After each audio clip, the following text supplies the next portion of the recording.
Hey y'all, we are continuing on with our read of Halloween Vibes, the Halloween novella in the Eternal Rest Bed and Breakfast Paranormal Cozy Mysteries. So let's dive into the next chapter. Chapter 9. Mrs. Thompson, Emily called. Are you there? A single knock sounded from the wall to Emily's left, and Emily reached out to brush her fingers across the wallpaper. Did you see Rebecca and Wyatt leave the house last night? Another knock confirmed the ghost of her former assistant had, in fact, witnessed their departure. Did they get in their car and leave? There was no answer. Did you see where they went when they left the house? Trevor asked.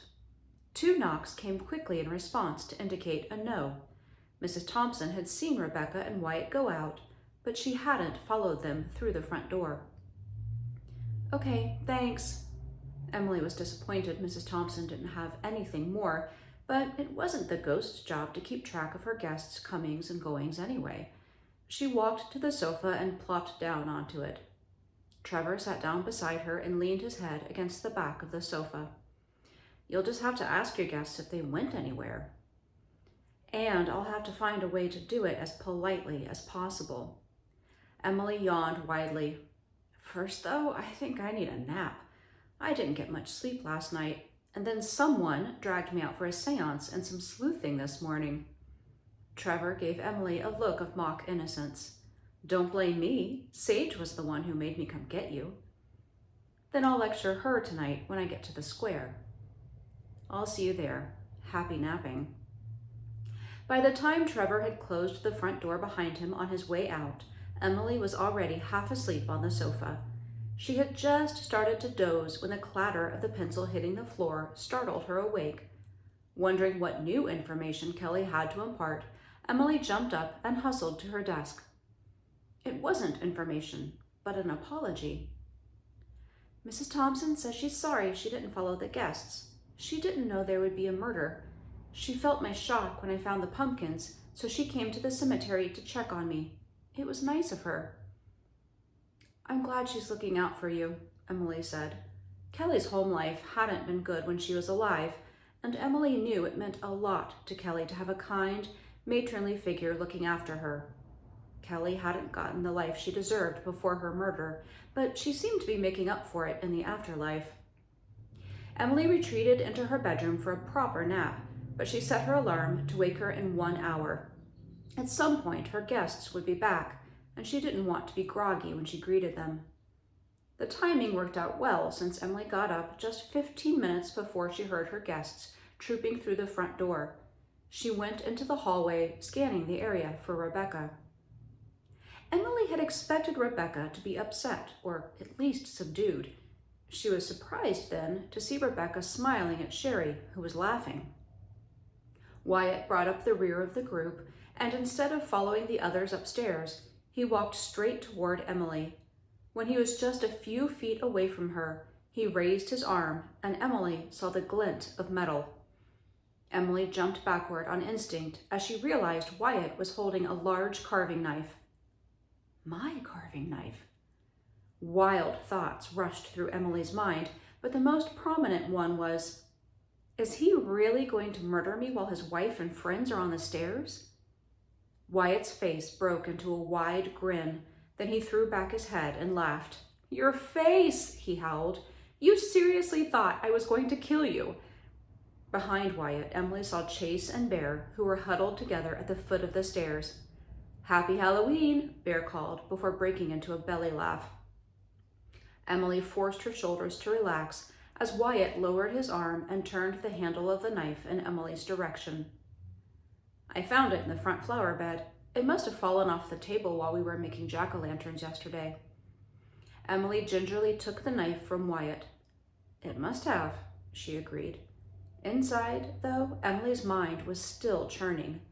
Instead of thoughts about being killed by a guest, however, she was wondering whether Wyatt's story was true. She had made a thorough sweep of the front lawn after the carving party, both the night before and that morning, and she had found nothing. There was no way she could have overlooked the knife. Right?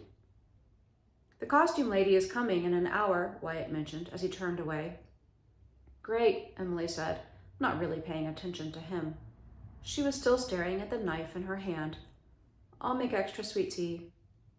Did Wyatt just find a clever way to return the murder weapon to its rightful place?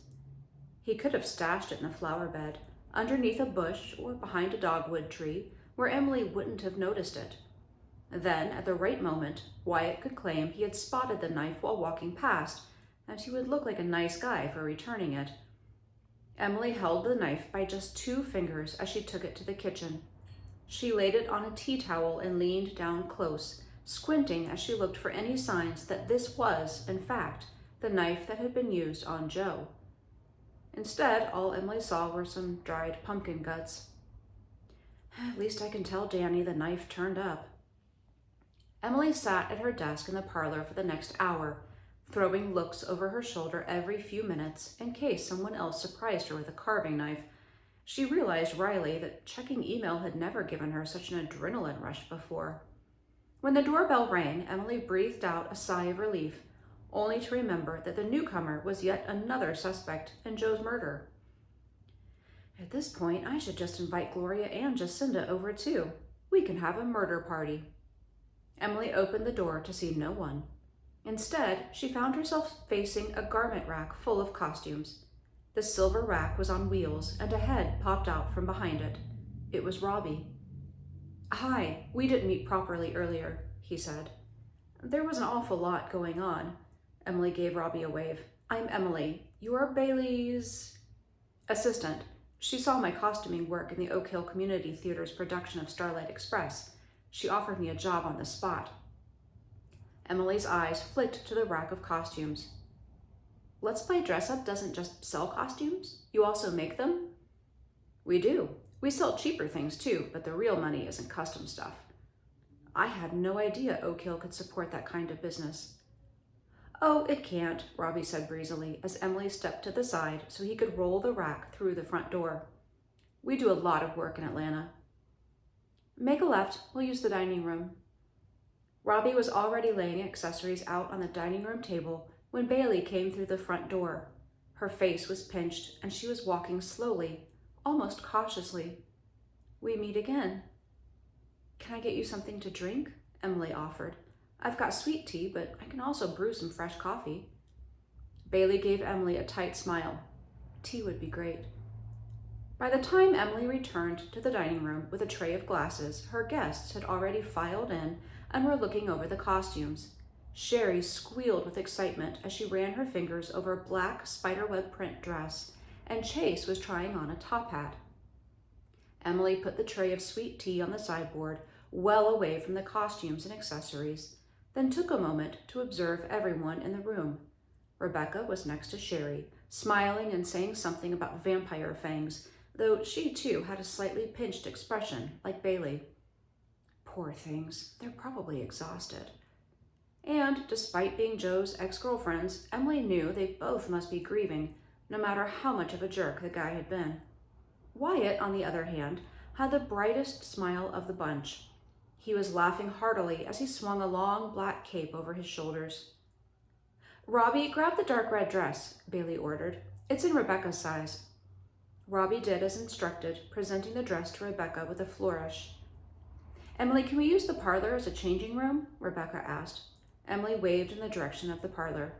"Help yourself." As Rebecca disappeared to try on the dress, Bailey set Robbie to his next task. "Sherry's going to need help lacing up that corset. Not too tight, though. She needs to be able to breathe." "And eat candy," Sherry added as she slipped a purple brocade corset around the black column dress she was wearing. "Ooh, this is going to look so sexy."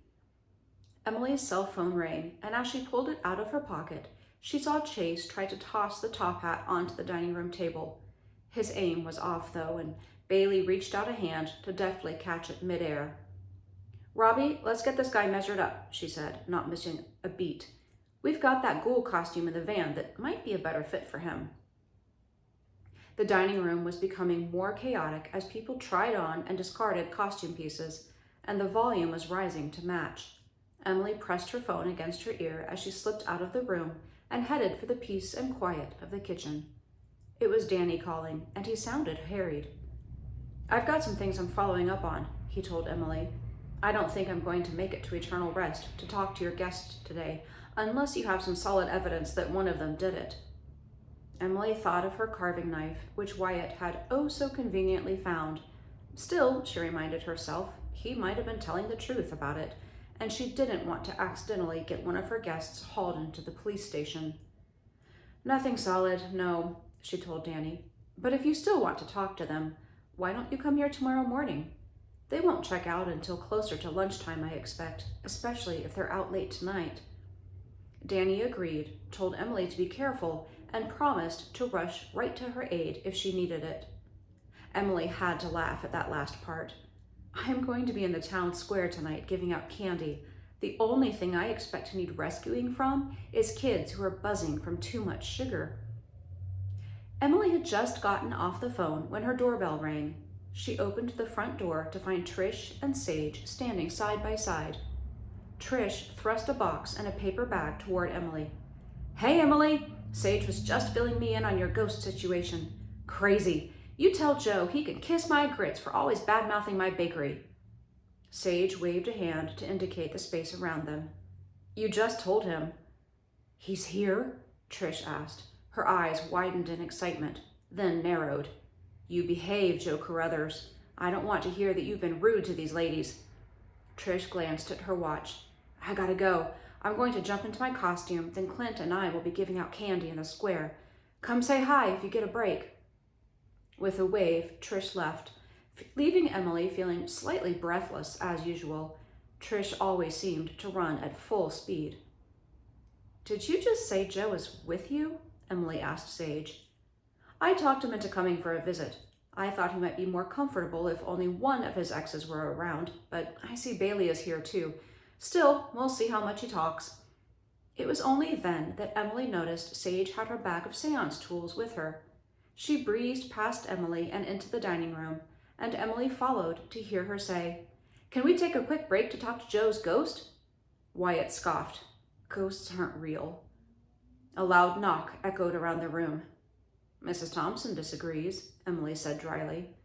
Bailey looked skeptical or nervous, Emily couldn't tell which, but the others seemed excited at the idea of an impromptu seance. Sherry and Bear both enthused that it was the perfect thing to do on Halloween. Soon, everyone was seated around the table, and Sage had laid out her seance tools amid the hats, feather boas, gloves, and other costume accessories. Emily had closed the curtains and turned off the lights while Sage prepared for the seance, and in the dim room, Sage called out to Joe in a low monotone. Let's try channeling again, Joe. Relax and focus. Tell me what you want us to know. There was a long moment of silence. Then Sage sucked in her breath. He's saying the same thing over and over again. I'm sorry, I'm sorry, I'm sorry. And that is the end of chapter 9. So keep going to the next video to find out what happens in the last few chapters of Halloween Vibes. See you there.